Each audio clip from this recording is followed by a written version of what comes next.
เรื่องโบราณจูสรายเพียบังจอกខ្ញុំមកគឺជាចវាយស្រុកហើយរាល់ថ្ងៃនេះគ្មានអីធ្វើទេព្រោះចោលលួចចោលប្លន់អីវាចូលគុកអស់ហើយលែងមានទៀតហើយធ្វើការមកឲ្យបានតែធ្វើទេ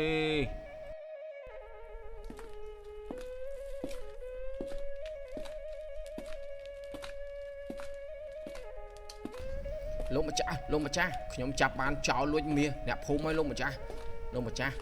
អាមួយនេះហើយវាលួចមាសអ្នកភូមិលោកម្ចាស់មើលនេះមាសខ្ញុំចាប់បានផោះតាច្បាស់នៅមុខតែម្ដង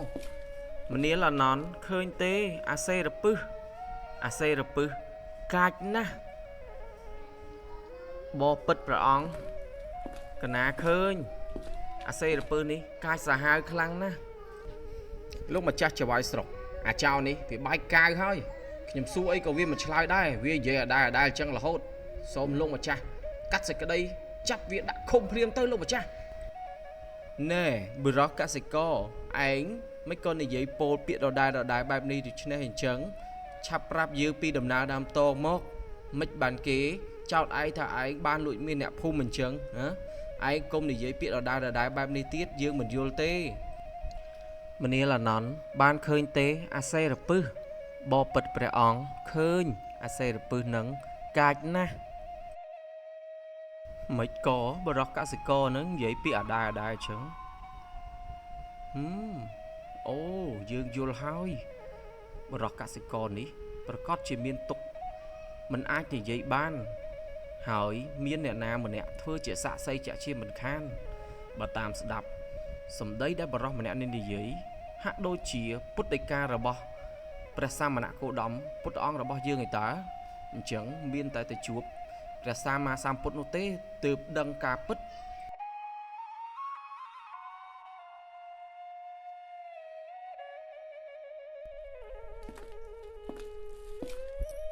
កណាសូមក្រាបថ្វាយបង្គំព្រះពុទ្ធអង្គជាម្ចាស់ល្អណាស់មនាលចវាយស្រុកថ្ងៃនេះអ្នកភូមិបានចាប់បរិសម្នាក់ដែលបានចោទថាគាត់បានលួចមាសរបស់អ្នកភូមិតែកណាមិនយល់នៅអ្វីដែលបរិសម្នាក់នេះនិយាយតតែសោះទើបនាំមកថ្វាយបង្គំព្រះពុទ្ធអង្គជួយណែនាំមនាលចវាយស្រុកតើបរិសម្នាក់នេះពោលបែបណាបបពិតព្រះពុទ្ធអង្គជាម្ចាស់គឺថាគាត់ពោលដដែលថាមនាលហណន់ឃើញទេអាសេរពឹសនេះកាចណាស់បបពិតព្រះអង្គឃើញអាសេរពឹសនេះកាចណាស់មនាលចវាយស្រុកត្រឹមត្រូវហើយរឿងគឺកើតឡើងបែបនេះ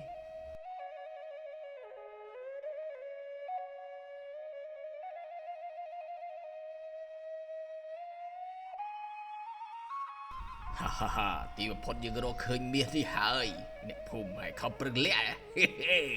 តិចមិនរួចពីដៃរបស់យើងទេមិននឹកស្មានថាយើងក្រមកជីវិតហើយឥឡូវយើងបានមានហើយខំប្រឹងរកស៊ីគ្មានបានមានអីទេតតែលួចគេមិនឆាប់មានតោះយើងឆាប់ប្រមូលមាសនេះភ្លាមទៅកុំឲ្យអ្នកភូមិគេមកតន់ឲ្យលឿនឡើងអូខេលបងយើងនឹងខ្លាចទៅជាអ្នកមានហើយ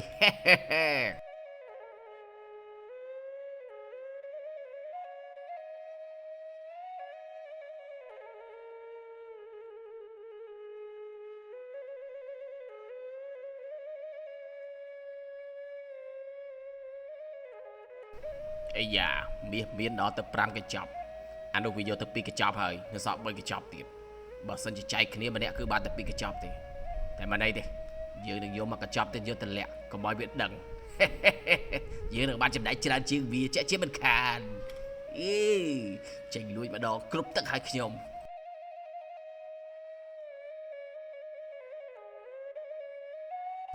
ដើរលឿនព្រាមមកហែងនៅដើរយឺតអីទៀតអានេះប្រយ័ត្នតាអ្នកភូមិគេតាមតន់ងាប់ទាំងអស់គ្នាឥឡូវហើយដឹងហើយលបខ្ញុំកំពុងទៅតាមក្រោយលបហើយតើលបកភ័យអីយើងលាក់មាសមួយនេះទុកនៅទីនេះសិនតែប៉ុណ្ណេះយើងបានច្រើនជាងវាហើយថ្ងៃក្រោយជប់ហៅវាថាលបទៀតហើយ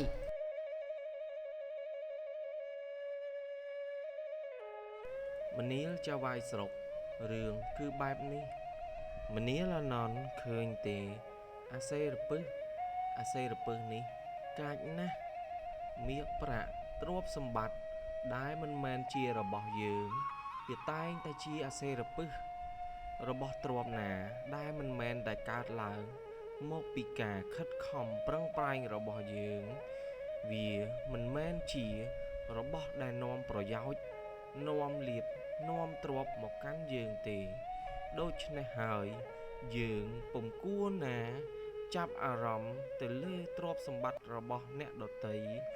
ឬរបស់ទ្រព្យបុគ្គលណាដែលមិនមែនជារបស់យើងនោះឡើយ បបិទ្ធព្រះអង្គដ៏ចម្រើនកណាយល់ហើយដូច្នេះហើយទើបថាទ្រព្យសម្បត្តិដែលមិនមែនជារបស់យើងវាតែងតែនាំឲ្យអន្តរាយវិនាសជួបនៅទុក្ខបញ្ហាវិបត្តិនៅពេលណាដែលយើងយកវាមកដាក់នៅចិត្តខ្លួន បន្ទាប់ពីចៅហ្វាយស្រុកលោកបានដឹងរឿងអស់ហើយលោកក៏បានចាត់ចែងដោះលែងបរិសកសិករនោះឲ្យធ្វើដំណើរទៅរស់នៅឯក្នុងភូមិវិញចំណែកឯចៅទាំងប៉ុន្មានអ្នកដែលបានលួចទ្រព្យសម្បត្តិរបស់អ្នកភូមិក៏ត្រូវបានចៅហ្វាយស្រុកនាំកងទ័ពទៅចាប់ចងយកមកដាក់ទោសដែលបានលួចមាសរបស់អ្នកភូមិរឿងនេះសន្មត់ចប់ដោយបរិបូរណ៍ ក្នុងអត្ថន័យនៃការអប់រំរបស់រឿងនេះគឺថាទ្រព្យសម្បត្តិដែលមិនមែនកើតឡើងដោយការប្រឹងប្រែងរបស់យើងនោះនឹងធ្វើឲ្យវិនាសអន្តរាយដល់ជីវិតយើងជាក់ជាមិនខាន។